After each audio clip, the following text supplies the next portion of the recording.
لیے لے کر آئی ہوں شکاریات سیریز میں ایک اور زبردست کہانی جس کا عنوان ہے کوہ اروالی کی چڑیل، اور اس کے مصنف ہیں رستم علی خان۔ لیکن یہ واقعہ ان کے اپنے ساتھ پیش نہیں آیا، بلکہ یہ رسالدار امداد خان کی ایک شکاری مہم کی داستان ہے۔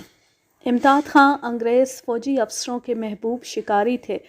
ان کی جوانی شیروں، چیتوں اور بنڈیلوں کے شکار میں گزری، لیکن امداد خان سانپ اور موٹر ایکسیڈنٹ کے خیال تک سے کانپ اٹھتے تھے۔ جو لوگ ان کے ساتھ پہلی جنگ عظیم میں رہے وہ جانتے ہیں کہ امداد خان ایسا من چلا آدمی تھا کہ لڑائی کے سخت سے سخت محاذ پر وہ ہمیشہ رضاکارانہ شریک ہوا کرتا تھا۔ سن 1947 کے خونی فسادات میں رسالدار امداد خان نے غیر معمولی جرأت کا مظاہرہ کیا۔ کلانور کا دفاع اس قدر مضبوط تھا کہ ہندو کلانور کو چھوٹا پاکستان کے نام سے پکارتے تھے، اور ہندو اخبارات کلانور کے متعلق جو سرخیاں دیتے تھے ان میں سے ایک یہ تھی: انگریزوں کی پیاری کلانور میں مورچہ بندی۔ فسادات کے دنوں میں جنرل راجندر سنگھ مشرقی پنجاب کے ایریا کمانڈر تھے۔ وہ جنرل کریاپا کے بعد بھارت کے کمانڈر ان چیف رہ کر ریٹائر ہوئے۔ وہ سیکنڈ رائل لانسر میں لیفٹیننٹ بھرتی ہوئے تھے اور رسالدار امداد خان کے شاگرد تھے۔ سن 1947 میں جنرل راجندر سنگھ کلانور آئے تو انہوں نے امداد خان سے بغلگیر ہو کر مسکراتے ہوئے پوچھا، استاد جی، فسادات سے گھبرا تو نہیں رہے؟ جواب میں انہوں نے کہا، جنرل صاحب، آپ تو بہت عرصہ میرے ساتھ رہے ہیں، خود ہی فیصلہ کر لیں، امداد خان گھبرانے والا شخص ہے یا نہیں؟ جواب میں راجندر سنگھ نے کہا، میں جانتا ہوں استاد، سانپ اور موٹر ایکسیڈنٹ کے سوا دنیا کا کوئی خوف آپ کو مرعوب نہیں کر سکتا۔ رسالدار امداد خان مشرقی پنجاب سے ہجرت کر کے ضلع نواب شاہ سابق صوبہ سندھ میں آباد ہوئے۔ عرصہ 4 سال ہوا، ان کا 80 سال کی عمر میں نواب شاہ میں انتقال ہو گیا۔ یہ تھا اس کہانی کا اور اس کے اصل مصنف کا تھوڑا سا تعارف۔ تو اب چلتے ہیں اصل کہانی کی طرف۔ جون سن 1920 کی ایک شام کا ذکر ہے۔ میں اجمیر شریف کے جنوب میں کوہ اراولی کے دامن میں پہنچا۔ یہ کہیں پہ اروالی لکھا ہے اور کہیں پہ اراولی لکھا ہے۔ اس وقت کیمپ میں انگریز شکاری مسٹر براؤن نہیں تھے۔ کچھ دیر بعد وہ پہاڑ کی طرف سے آئے تو میں نے ان سے کہا کہ میں کوہ آبو سے آیا ہوں، میرا نام امداد خان ہے، میں سیکنڈ رائل لانسر میں رسالدار ہوں، مجھے ایجنٹ برائے گورنر جنرل راجپوتانہ نے آپ کی خدمت میں بھیجا ہے۔ مسٹر براؤن نے کہا، میں تھکا ہوا ہوں، آپ کھانا کھا کر سو جائیں، صبح شکار گاہ میں چل کر آپ کو تمام واقعات سناؤں گا۔ مسٹر براؤن اپنے خیمے میں چلے گئے۔ میں نے کھانا کھایا اور چاندنی رات میں پہاڑی مناظر دیکھنے لگا۔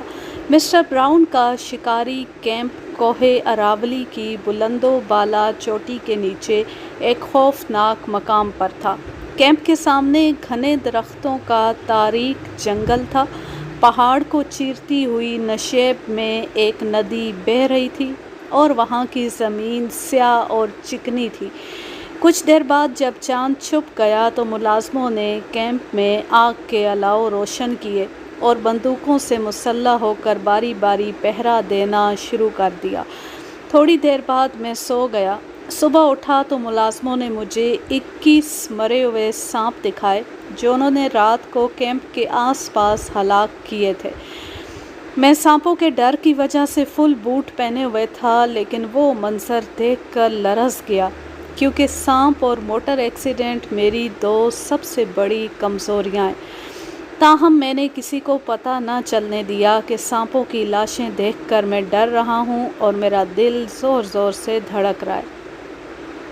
اتنے میں مسٹر براؤن آ گئے۔ ہم نے کھانا کھایا، پھر انہوں نے قریب کے خیمے سے سبحان سنگھ کو بلایا اور مجھے اور سبحان سنگھ کو ساتھ لے کر ایک پہاڑی درے میں پہنچے۔ درے کے سامنے گھنے درختوں کا ایک جھنڈ تھا۔ جس میں ایک چشمہ تھا۔ چشمے کے کنارے ایک بہت گہرا غار تھا۔ غار کے سامنے ایک اونچے درخت کے نیچے پہاڑی چٹان پر ایک پتھر رکھا تھا۔ سبحان سنگھ نے پتھر ہٹایا۔ وہ چٹان خشک خون میں لتھڑی ہوئی تھی۔ مسٹر براؤن بولے، امداد خان، یہ میرے دوست مسٹر رابرٹ کا خون ہے۔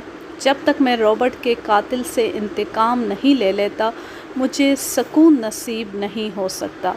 2 ماہ ہوئے میں اور رابرٹ سیر و شکار کی غرض سے کوہ آبو آئے۔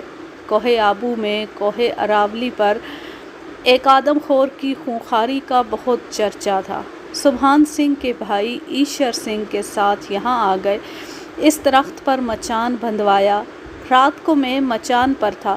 رابرٹ اور ایشر سنگھ میرے لیے کھانا لے کر آئے۔ مسٹر رابرٹ آگے اور ایشر سنگھ پیچھے تھا۔ اچانک آدم خور نے رابرٹ کو اس چٹان پر دبوچ لیا۔ ایشر سنگھ چلایا۔ میں نے سامنے بندھے بھینسے کی طرف دیکھا، وہاں کچھ نہیں تھا۔ میں مچان سے نیچے اترا۔ چاند کی چاندنی میں ایک شیر چٹان پر بیٹھا رابرٹ کی گردن کا لہو پی رہا تھا۔ یہ وحشت خیز منظر دیکھ کر میرا خون خشک ہو گیا۔ میں گھبراہٹ میں کوئی فیصلہ نہ کر سکا۔ فائر کرتا تو رابرٹ کو گولی لگنے کا ڈر تھا۔ میں نے اور ایشر سنگھ نے تلواریں سونت لی اور شیر پر حملہ کر دیا تھا۔ مان شیر نے رابرٹ کو چھوڑ کر ایشر سنگھ کو 2 ہتھڑ مارا۔ ایشر سنگھ گرانڈیل جوان اور پیشہ ور شکاری تھا، لیکن آدم خور کے ایک ہی 2 ہتھڑ سے وہ گر پڑا۔ میں نے شیر پر تلوار کا وار کیا لیکن وار خالی گیا۔ تلوار چٹان سے ٹکرا کر ٹوٹ گئی۔ شیر نے ایشر سنگھ کو منہ میں دبایا اور اس غار میں گھس گیا۔ میں جوش انتقام میں بندوق لیے ٹارچ روشن کر کے غار میں داخل ہو گیا۔ آگے غار اتنا تنگ تھا کہ اس میں شیر کا داخل ہونا ناممکن تھا۔ بے ساختہ میرے منہ سے نکلا، یہ شیر تھا یا آسیب؟ میں بری طرح ڈر گیا۔ شیر ایشر سنگھ کو لے کر میری آنکھوں کے سامنے غار میں گھسا تھا۔ غار کے دہانے پر ایشر سنگھ کا تازہ لہو بھی پڑا تھا۔ اسی لمحے مجھے مسٹر رابرٹ کا خیال آیا۔ میں چٹان پر پہنچا۔ رابرٹ مر چکا تھا۔ شیر کے تیز دانتوں نے اس کی گردن اور سر کے کرچے کرچے کر دیے تھے۔ بڑا وحشتناک منظر تھا۔ دن نکلا تو مسٹر رابرٹ کی لاش لے کر میں کوہ آبو پہنچا اور پھر چوتھے دن سبحان سنگھ کو ساتھ لے کر واپس یہاں آ گیا۔ مجھے رابرٹ کی موت کا جس قدر غم تھا، اس سے زیادہ سبحان سنگھ کو اپنے بھائی ایشر سنگھ کے مرنے کا دکھ تھا۔ ہم دونوں انتقام کی آگ میں بری طرح جل رہے تھے۔ ایک روز شیر نے گراسیا قبائل کے سردار کا اکلوتا بیٹا ہلاک کر کے اس کی گردن کا خون پیا اور پھر لاش کو گھسیٹتا ہوا ندی کی طرف پہاڑوں میں لے گیا۔ دوسرے دن اس لڑکے کی لاش ندی میں بہتی ہوئی دیکھی گئی۔ بڑی کوشش کی مگر ندی سے لاش برآمد نہ ہو سکی۔ بھیل اور گراسیا قبائل میرے پاس آ کر ساروں قطار رونے لگے۔ میں نے پہلے انہیں تسلی دی اور پھر آدم خور کے متعلق تفصیلات معلوم کی تو ان میں سے ایک شخص نے بیت کی طرح کانپتے ہوئے کہا، صاحب، ہمارے قبیلے صدیوں سے ان پہاڑوں میں آباد ہیں۔ خونخوار درندوں کو ہلاک کرنا ہمارے لیے معمولی بات ہے، لیکن یہ آدم خور شیر یا چیتا نہیں ہے بلکہ کوئی جن یا مافوق البشر چیز ہے۔ یہ آسیب درندے کا روپ دھار کر 6 مہینے میں ہمارے 50 افراد ہلاک کر چکا ہے۔ یہ بلا انسان کی گردن کا لہو پی کر پھر ایک حسین و جمیل عورت کا روپ دھار کر انسان کی برہنہ لاش کے سینے پر بیٹھ کر نہاتی ہے اور پھر لاش کو ندی میں بہا دیتی ہے۔ یہ تمام پہاڑ اور غاریں آسیب زدہ ہیں۔ آسیب کا علاج بندوقوں سے نہیں ہو سکتا صاحب۔ آپ کسی روحانی عامل کو تلاش کریں، ہم آپ کی جان و مال کو دعائیں دیں گے۔ امداد خان، آپ کو یہ ماننا پڑے گا کہ یہ داستان پراسرار اور سنسنی خیز ہے، لیکن میں توہم پرست نہیں بلکہ دلیر آدمی ہوں۔ میں نے اور سبحان سنگھ نے ان پہاڑوں اور جنگلوں کا چپا چپا چھان مارا لیکن اپنے مقصد میں کامیاب نہیں ہوا۔ اور جس وقت میں نے ایک برہنہ لاش کو ندی میں بہتے دیکھا تو میرے پاؤں تلے سے زمین نکل گئی۔ سبحان سنگھ ایشر سنگھ جیسا بہادر اور نامور شکاری نہیں ہے، اس لیے میں نے ایجنٹ برائے گورنر جنرل راجپوتانہ کو لکھا کہ میری مدد کے لیے کوئی تجربے کار فوجی شکاری بھیج دیجیے۔ یہ میری خوش قسمتی ہے جو آپ تشریف لے آئے۔ میرا دماغ معاف ہو چکا ہے، اب آپ جو چاہیں وہ کریں۔ مسٹر براؤن کی زبانی یہ غیر معمولی رودات سن کر میں سوچ میں پڑ گیا، کیونکہ میں آج سے بھوت اور چڑیلوں کا قائل نہیں ہوں، مگر یہ سنسنی خیز واقعات سن کر میرا ذہن ڈول گیا۔ ہم واپس کیمپ میں آئے تو شام ہو گئی۔ صبح ندی کے منبع کی طرف جانے کا پروگرام بنایا اور پھر اپنے اپنے خیمے میں جا کر سو گئے۔ رات کو 2 بجے اچانک ایک پہرے دار کی دلدوز چیخ سنائی دی۔ میں خیمے سے نکلا۔ کیمپ آگ کے الاؤ پر کیمپ کے لوگ جمع تھے۔ اس جگہ ایک پہرے دار بری طرح تڑپ رہا تھا اور اس کے قریب ہی 6 فٹ لمبا ایک سیاہ رنگ کا سانپ مرا پڑا تھا۔ مسٹر براؤن نے بتایا کہ چاند چھپ گیا تھا۔ پہرے داروں کی غفلت سے الاؤ کی آگ بجھ گئی۔ گھوپ اندھیرے میں اس پہرے دار کا پاؤں ناگ پر پڑا اور ناگ نے ڈس لیا۔ اسی دم ٹارچ کی روشنی میں میرے ملازم محبوب خان نے دم پکڑ کر سانپ کو زمین سے اٹھایا اور پھر جھٹکا دے کر ناگ کو بیچ سے توڑ دیا۔ ناگ بہت دیر زمین پر پڑا تڑپتا رہا۔ اب میرے آنے کے بعد محبوب خان نے سانپ کا سر کچل کر اسے ہلاک کیا۔ محبوب خان سانپوں کا بہترین شکاری ہے اور ناگ سے ڈسے کا ماہر طبیب ہے۔ محبوب خان نے خون کا دورانیہ روکنے کے لیے پہرے دار کے پاؤں میں کپڑا باندھا اور آگ کے دہکتے ہوئے انگارے سے ڈسی ہوئی جگہ کو جلا دیا۔ اب زخم میں دوا بھر کر پٹی باندھی گئی ہے۔ امداد خان سروہی اور اجمیر شریف کے درمیان کا یہ علاقہ سانپوں کا گڑھ ہے۔ مسٹر براؤن کے یہ الفاظ سن کر میں خوف سے لرز گیا۔ میں دل ہی دل میں خدا کے سامنے گڑ گڑایا، یا اللہ، تو دلوں کا مالک ہے، مجھے ہمت دے۔ کچھ دیر بعد دن نکل آیا۔ واقعی محبوب خان کا علاج کامیاب ثابت ہوا۔ پہرے دار پر زہر کا کوئی اثر نہیں تھا، وہ صرف جلے ہوئے پاؤں کی تکلیف کا رونا رو رہا تھا۔ محبوب خان نے اسے اور دوا پلائی اور زخم پر مرہم لگا کر پٹی باندھ دی۔ جب اسے سکون ہو گیا تو ہم نے کھانا کھایا اور پھر میں، مسٹر براؤن اور سبحان سنگھ 2 ملازموں کو ساتھ لے کر ندی کی طرف روانہ ہوئے۔ پہلے تاریک اور گھنا جنگل آیا۔ اس جنگل میں بڑے بڑے درختوں اور ان کی لمبی لمبی شاخوں سے وحشت ہوتی تھی اور اس جنگل میں زمین کی سطح سورج کی کرنوں سے محروم تھی۔ بہت دل گھبرایا۔ خدا خدا کر کے آگے چھدرا جنگل آیا اور پانی کے خوفناک شور سے ایسا محسوس ہوا جیسے ندی قریب ہے۔ اف میرے بھگوان! سبحان سنگھ نے ایک اونچے درخت کی طرف اشارہ کیا۔ ہم نے درخت کی طرف دیکھا۔ سیاہ رنگ کا ایک بہت بڑا خوفناک سانپ اس درخت کے تنے سے لٹکا ہوا تھا۔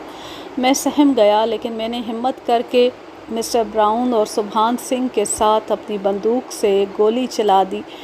3 گولیوں کے دھماکے سے جنگل گونج اٹھا اور ساتھ ہی سانپ زمین پر آ پڑا۔ 3 گولیوں کے دھماکے سے جنگل گونج اٹھا اور ساتھ ہی سانپ زمین پر آ پڑا۔ وہ غصے میں اپنا پھن زمین پر مارنے لگا۔ اسی وقت محبوب خان نے اپنا برچھا اس کے پھن میں گھونپ دیا۔ وہ وہیں تڑپ کر مر گیا۔ اس کا خون اس طرح پڑا تھا جیسے وہاں کئی بکرے ذبح کیے گئے ہوں۔ وہ 15 فٹ لمبا اور انسانی ران جتنا موٹا اژدہا تھا۔ اژدہے کی لاش کو وہیں چھوڑ کر ہم آگے بڑھے اور سامنے ندی پر جا پہنچے۔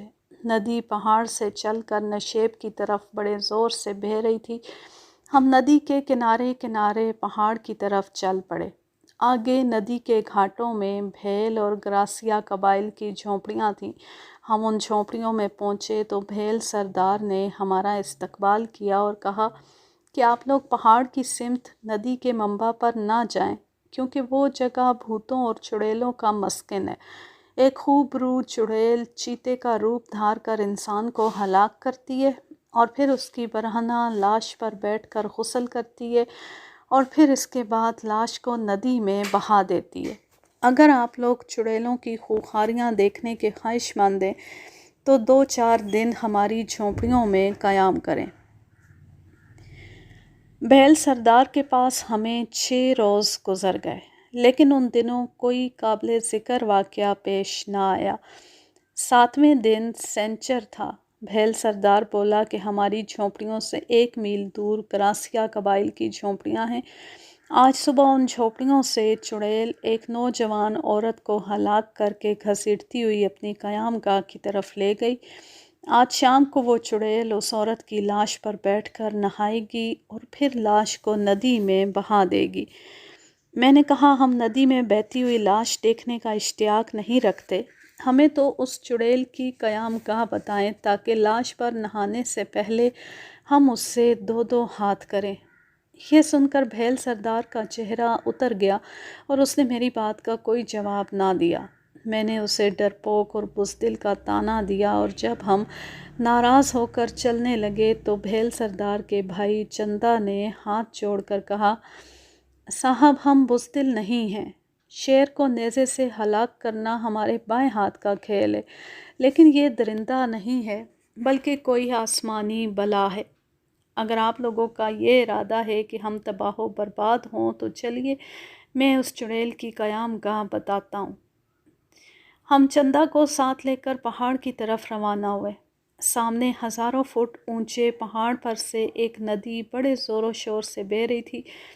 چندا وہیں رک گیا۔ اس نے اشارے سے بتایا کہ وہ سامنے جو غار نظر آ رہا ہے وہی چڑیل کا مسکن ہے۔ اس کے بعد چندا اپنی جھونپڑیوں کی طرف لوٹ گیا۔ ندی کے ساتھ ساتھ ہم اور آگے بڑھے۔ میں نے دوربین سے جو اس غار کو دیکھا تو میرا سانس رک گیا۔ میری آنکھوں کے سامنے جو غار تھا وہ اس غار سے بالکل مشابہ تھا جس غار میں شیر ایشر سنگھ کو لے کر داخل ہوا تھا۔ پھر دوربین سے مسٹر براؤن اور سبحان سنگھ نے غار کو دیکھا۔ حیرانی کے عالم میں ان کی آنکھیں پھٹی کی پھٹی رہ گئیں۔ مسٹر براؤن بولے، عجیب طلسم خانہ ہے، یہ تو وہی غار ہے جس غار میں شیر ایشر سنگھ کو لے کر غائب ہوا تھا۔ ہم اس غار کی طرف چل پڑے۔ جب وہ غار تھوڑی دور رہ گیا تو ہم ایک درخت کے نیچے چھپ کر اس غار کی طرف دیکھنے لگے۔ اف، میں وہ خوفناک منظر کبھی نہ بھولوں گا۔ غار سے ایک لخیم شخیم شخص نکلا۔ اس کے سر پر ایک برہنہ لاش تھی۔ اس نے لاش کو ندی کے کنارے رکھ دیا۔ ہم دیکھتے رہے۔ جب سورج پہاڑ کی اوٹ میں غروب ہونے لگا تو اس غار سے ایک خوبصورت عورت نمودار ہوئی۔ پھر وہ نوجوان حسینہ لاش کے سینے پر بیٹھ کر نہانے لگی۔ مجھے اپنے ساتھیوں کی حالت کا تو پتہ نہیں، لیکن یہ وحشت ناک منظر دیکھ کر میرے جسم میں سنسنی دوڑ گئی۔ کیا واقعی دنیا میں چڑیل کا وجود ہے؟ میں نے اپنے آپ سے کہا، لیکن پھر جلد ہی میں نے اپنے آپ پر قابو پا لیا اور کانپتے ہاتھوں سے بندوق سیدھی کر کے اس چڑیل سے چند گز اوپر فضا میں فائر کر دیا۔ پہاڑوں کے بیچ گولی چلنے سے توپ کا دھماکہ ہوا۔ چڑیل لرز گئی۔ وہ لاش کو چھوڑ کر پاگلوں کی طرح ہماری طرف دیکھنے لگی، پھر بھاگ کر غار میں چھپ گئی۔ اسی لمحے ایک تیر سنسناتا ہوا آیا اور مسٹر براؤن کے ملازم کیدار ناتھ کے بازو میں پیوست ہو گیا۔ اسی دم مسٹر براؤن نے فائر کیا۔ وہ لخیم شخیم شخص زمین پر گرا اور پھر اسی وقت اٹھ کھڑا ہوا۔ بجلی کی سی سرعت سے اس نے اپنی کمان سے ایک تیر اور چلایا جو سنسناتا ہوا میرے قریب سے گزر کر ہمارے اوپر درخت میں پیوست ہو گیا۔ وہ دوبارہ کمان پر تیر چڑھانے لگا۔ میں نے، مسٹر براؤن اور سبحان سنگھ نے ایک ساتھ فائرنگ کر کے اسے زمین پر گرا دیا۔ ہم نے کئی منٹ انتظار کیا لیکن اس نے کوئی حرکت نہ کی۔ میں نے کیدار ناتھ کے بازو سے تیر نکالا اور مرہم لگا کر پٹی باندھ دی۔ مسٹر براؤن نے کیدار ناتھ سے کہا کہ تم زخمی ہو، بھیلوں کی جھونپڑیوں میں چلے جاؤ، پھر وہاں سے کسی بھیل کو ساتھ لے کر کیمپ میں پہنچ جانا۔ کیدار ناتھ لڑکھڑاتے قدموں سے جھونپڑیوں کی طرف چلا گیا۔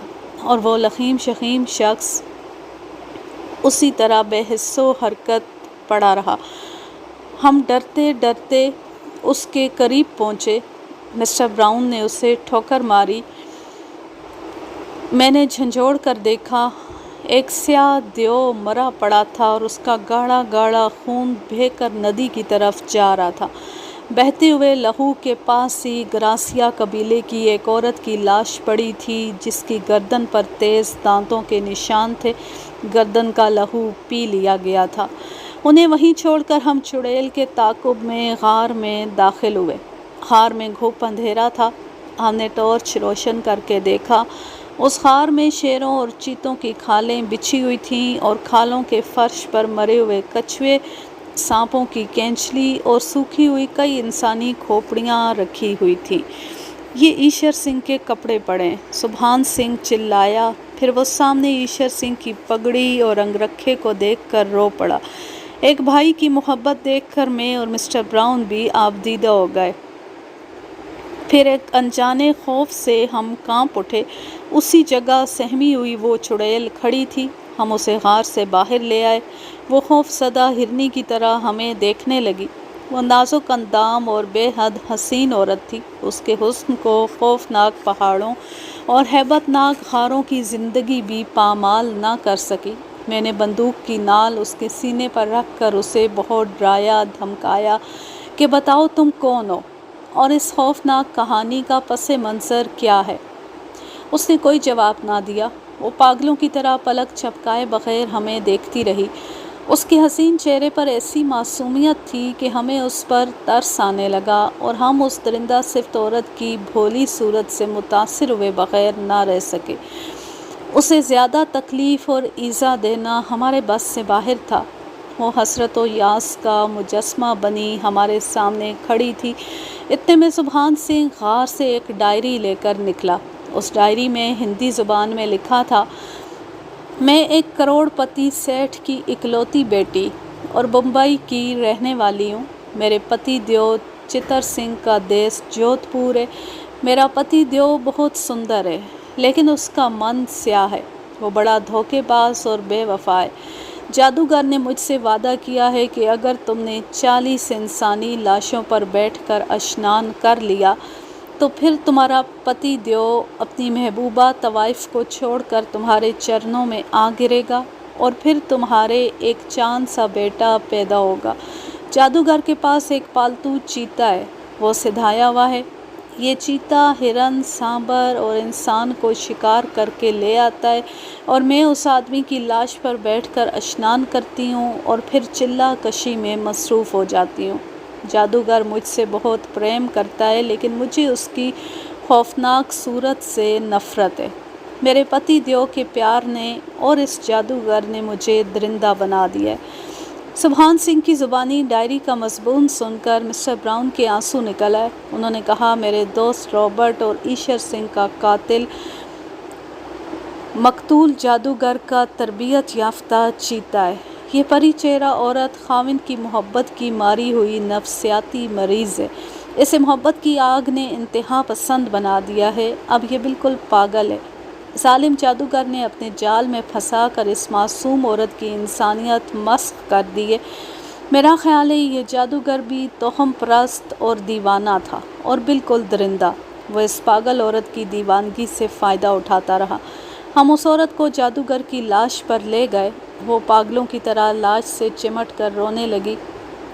مسٹر براؤن نے ہاتھ پکڑ کر اسے جادوگر کی لاش پر سے اٹھایا۔ اس کی پیشانی پر بکھری ہوئی خشک اور سیاہ زلفیں اور اس کا خوبصورت چہرہ جادوگر کے خون سے بھر گیا۔ بڑا کرپناک منظر تھا۔ چاند نکل آیا تو ہم نے اپنی ٹارچیں گل کر دیں۔ مسٹر براؤن نے کہا، آؤ چیتے کو تلاش کریں، اس بھتنی سے بعد میں نمٹیں گے۔ ہم پہاڑ پر چڑھ کر ادھر ادھر دیکھنے لگے۔ محبوب خاں چلایا، دیکھیے صاحب، وہ عورت جادوگر کی لاش کو ندی میں ڈال رہی ہے۔ پہاڑ سے اتر کر ہم ندی کی طرف دوڑے۔ اسی لمحے جادوگر کی لاش کے ساتھ وہ عورت ندی میں کود گئی۔ ایک دفعہ وہ پانی کی لہروں میں ابھری اور پھر تیز بہتے ہوئے پانی کی ایک طوفانی موج اسے اور جادوگر کی لاش کو پہاڑ سے نشیب کی طرف بہا کر لے گئی۔ مسٹر براؤن کو بڑا صدمہ ہوا کہ ہماری غفلت سے اس وحشت ناک کہانی کا اصلی کردار ختم ہو گیا۔ وہ ماں جبیں زندہ رہتی تو بہت پراسرار واقعات کا انکشاف ہوتا۔ چیتے کی تلاش میں ہم پھر پہاڑ پر چڑھ گئے۔ مسٹر براؤن کے پاؤں کے قریب ایک سانپ نے پھونکار ماری۔ محبوب خان نے بجلی کی سی تیزی سے اس 5 فٹ لمبے ناک کی گردن پکڑ لی۔ سانپ اس کے بازو سے لپٹ گیا۔ محبوب خان نے چاند کی چاندنی میں ناک کے پھن کو ایک پتھر پر رگڑنا شروع کر دیا۔ دیکھتے ہی دیکھتے اس کے سر کا کچومر نکل گیا۔ سانپ مر گیا۔ محبوب خان کی جرأت اور حوصلہ دیکھ کر مجھے بہت رشک آیا، کیونکہ سانپ میری سب سے بڑی کمزوری ہے۔ ہم تمام رات جاگتے رہے۔ دن نکلا تو ہم نے حسب معمول جنگلی مرغ بھون کر کھائے اور پھر باری باری جادوگر کے غار میں شیر کی کھال کے فرش پر سوئے۔ چیتا دن میں بھی نہیں آیا۔ ہم نے غار میں 2 دن اور 2 راتیں گزاریں، لیکن چیتا نہ آیا۔ اگلے روز شام کو کھانا کھا کر ہم چیتے کی تلاش میں نکلے تو اچانک بھیلوں کی جھونپڑیوں کی طرف گیدڑوں کے چیخنے چلانے کی آوازیں آئیں۔ میں نے کہا ہمیں چوکنا اور ہوشیار رہنا چاہیے، کہیں مسٹر رابرٹ اور ایشر سنگھ کی طرح چیتا ہمیں بھی اپنا لقمہ نہ بنا لے، کیونکہ گیدڑوں کی یہ تیکھی آواز بے معنی نہیں ہے۔ ہم پہاڑی جھاڑیوں سے نکل کر غار کے پاس آ گئے۔ غار کے قریب آہٹ سی ہوئی۔ گھوپ اندھیرا تھا کیونکہ اس وقت تک چاند نہیں نکلا تھا۔ پھر غار کے پاس چھوٹی چھوٹی جھاڑیوں میں کھڑکھڑاہٹ سی ہوئی۔ میں نے بندوق پر چڑھی ہوئی ٹارچ روشن کی۔ بڑا لرزہ خیز منظر تھا، بالکل شیر کے مشابہ۔ ایک چیتا ایک آدمی کی گردن کا خون پی رہا تھا۔ اس آدمی کو چھوڑ کر چیتے نے ہماری طرف دیکھا۔ اس کی چمکدار آنکھوں سے چنگاریاں سی اڑنے لگی۔ میری بندوق سے شعلہ نکلا۔ چیتا اچھلا، زمین پر گرا اور پھر اٹھ کر جو جست لگائی تو میری بندوق پر اس زور کا پنجہ مارا کہ بندوق ہاتھ سے گر پڑی۔ میں نے اندھیرے میں زور سے مکہ مارا۔ وہ چیتے کے جسم پر لگا اور اسی وقت محبوب خان نے اپنا چاقو اس کے جسم میں گھونپ دیا۔ چیتا گھبرا کر بھاگ پڑا۔ یہ سب کچھ اتنا جلدی ہوا کہ ہم میں سے کوئی بھی ٹارچ روشن نہ کر سکا۔ خدا کا فضل شامل حال تھا جو ایک خونخوار درندے سے دو بدو مقابلے میں ہماری نکسیر تک نہ پھوٹی۔ میں نے بندوق اٹھائی اور پھر ہم غار کے پاس چھوٹی چھوٹی جھاڑیوں میں گئے۔ وہ بدقسمت آدمی مر چکا تھا۔ میں نے ٹارچ روشن کر کے چہرہ دیکھا۔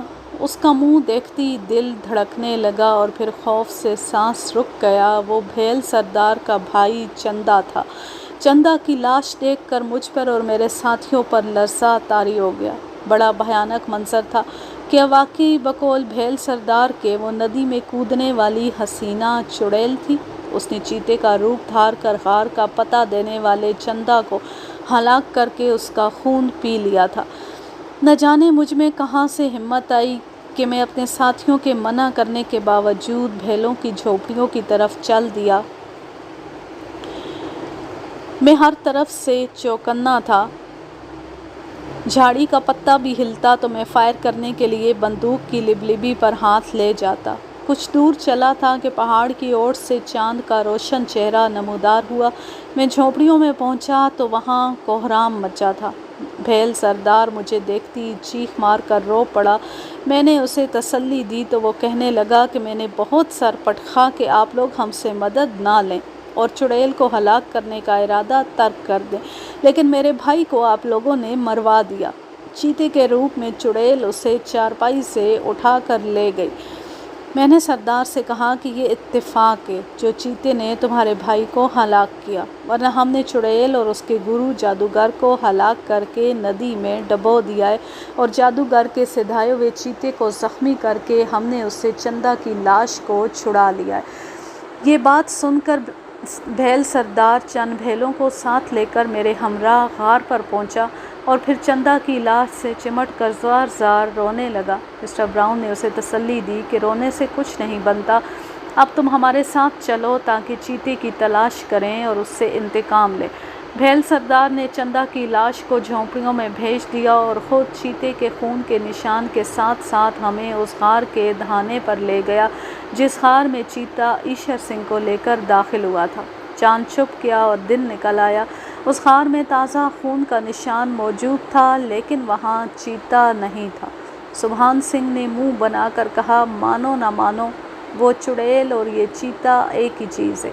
چڑیل ندی میں کود کر پھر چیتے کی جون میں چندا کو شکار کر کے ہمارے پاس آئی اور پھر ہم 3 تجربے کار شکاریوں کو جل دے کر خون کا نشان چھوڑتی ہوئی ہمیں اس غار میں لائی جہاں رابرٹ کو ہلاک کیا اور میرے بھائی ایشر سنگھ کی لاش کو پراسرار طور پر غائب کر دیا تھا۔ جادوگر کی موت، پہاڑی غار میں ڈائری کا ملنا، ہمیں دھوکہ دینے کے لیے اس ڈائری کے صرف ایک صفحے پر انوکھی تحریر، اس چڑیل کا پاگل بن جانا اور پھر ہمیں الو بنا کر ماں جادوگر کی لاش کے ندی میں کود جانا، یہ سب ایک عجیب و غریب طلسم خانے کی کڑیاں ہیں۔ یہ ضرور کوئی بلا ہے۔ موقع محل کی روح سے سبحان سنگھ کی باتیں معقول تھیں۔ اس کی گفتگو سن کر میرا دل ڈوبنے لگا۔ میں نے درود شریف پڑھا، میرے قلب میں غیر معمولی قوت اود کر آئی۔ میں نے سبحان سنگھ سے کہا، میں مسلمان ہوں، میں ان بے معنی باتوں کو نہیں مانتا۔ جب تک میری جان میں جان ہے میں چیتے کی تلاش جاری رکھوں گا۔ مسٹر براؤن نے میری تائید کی۔ میں نے پھر غار کا بغور جائزہ لیا۔ خدا نے مدد کی، معمہ حل ہو گیا۔ غار کی چھت میں ایک بہت بڑا سوراخ تھا۔ وہ سوراخ پہاڑی جھاڑیوں اور لمبی لمبی گھاس میں چھپا ہوا تھا۔ گھاس پر کہیں کہیں تازہ خون کا نشان یہ ظاہر کر رہا تھا کہ رات کو زخمی چیتا اس سوراخ کے ذریعے غار کی چھت پر پہنچا ہے۔ ہم چھت پر پہنچے۔ سوراخ کے قریب غار کی چھت پر پرانے خون کے جمے ہوئے بڑے بڑے داغ تھے۔ تحقیقات سے ثابت ہوا کہ چیتا انسان کو ہلاک کر کے لاش کو غار کے اس سوراخ کے راستے جادوگر کی غار میں لے جانے کا عادی ہے۔ ہم آگے بڑھے تو زخمی چیتے کے لہو کا تازہ نشان پہاڑی درے کے سامنے اونچے اور گھنے درختوں کے جھنڈ میں جا کر ختم ہو گیا۔ جھنڈ میں اندھیرا تھا۔ ہم ٹارچ روشن کر کے اندر داخل ہوئے۔ گھاس میں آہٹ ہوئی۔ چیتا ہراتا ہوا گھاس سے نکلا اور محبوب خاں کو ساتھ لے کر پہاڑ کی اترائی پر لڑھکتا ہوا چلا۔ ان کے ساتھ ہی بجلی کی سی سرعت سے میں پہاڑ کی اترائی پر پھسلا اور پھر کمال پھرتی سے میں نے اپنا شکاری چاقو چیتے کی شہرگ میں گھونپ دیا۔ فوراً چیتے کی گرفت سے محبوب خاں نکل گیا۔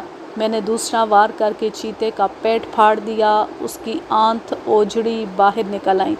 جس وقت مسٹر براؤن اور سبحان سنگھ میری مدد کو آئے، میں طلسمی چیتے کو ہلاک کر چکا تھا۔ ان لوگوں نے مجھے بڑی داد دی۔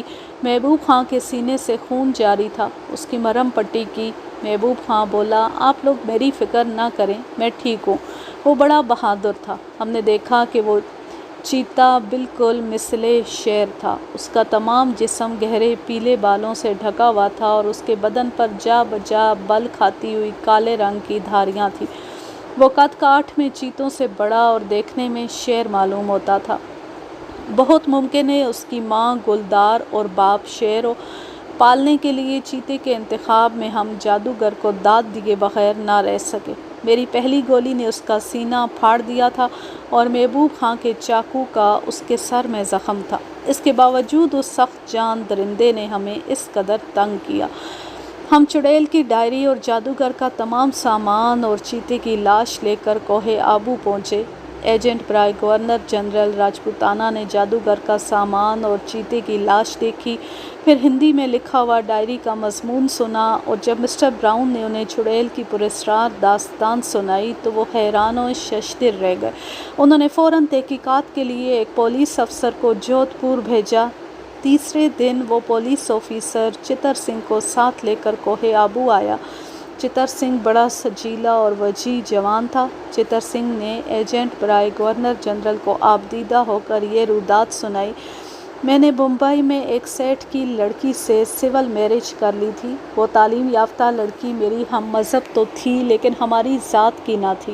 میں راٹھور خاندان سے ہوں۔ راٹھوروں نے میری شادی کے خلاف سخت احتجاج کیا مگر میں نے کوئی پرواہ نہیں کی۔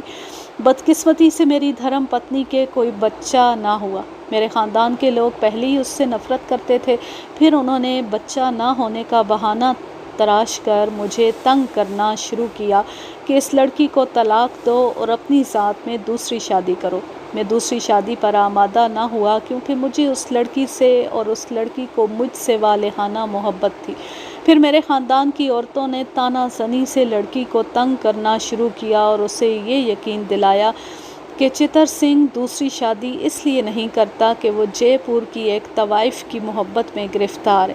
چونکہ وہ لڑکی مجھ سے غیر معمولی محبت کرتی تھی اس لیے رقابت کے خیال سے اس کا دل ٹوٹ گیا اور وہ پاگل ہو گئی۔ میں نے بہت علاج کرایا لیکن وہ اصلی حالت پر نہ آئی اور ایک روز رات کو وہ میرے گھر سے غائب ہو گئی۔ میں نے ملک کا کونا کونا چھان مارا، مجھے صرف اتنا پتہ چلا کہ تارا گڑھ پر ایک جٹا دھاری سادھو کے پاس اس شکل کی لڑکی کو دیکھا گیا اور وہ سادھو چیتوں کے بچے پالتا ہے۔ میں تارا گڑھ پہنچا، وہ پراسرار سادھو میری حسین بیوی کو لے کر فرار ہو چکا تھا۔ میں نے پہاڑوں اور جنگلوں کا چپا چپا چھان مارا لیکن مجھے میری بیوی اور وہ سادھو نہیں ملا۔ میری زبانی اپنی بیوی کی خونی اور ڈرامائی داستان سن کر چتر سنگھ رو پڑا۔ ہم نے اسے تسلی دی، وہ غم زدہ ہو کر چلا گیا۔ اسی وقت ایجنٹ گورنر جنرل نے مجھے 600 روپے اور مسٹر براؤن اور سبحان سنگھ کو 400 روپے انعام دیا۔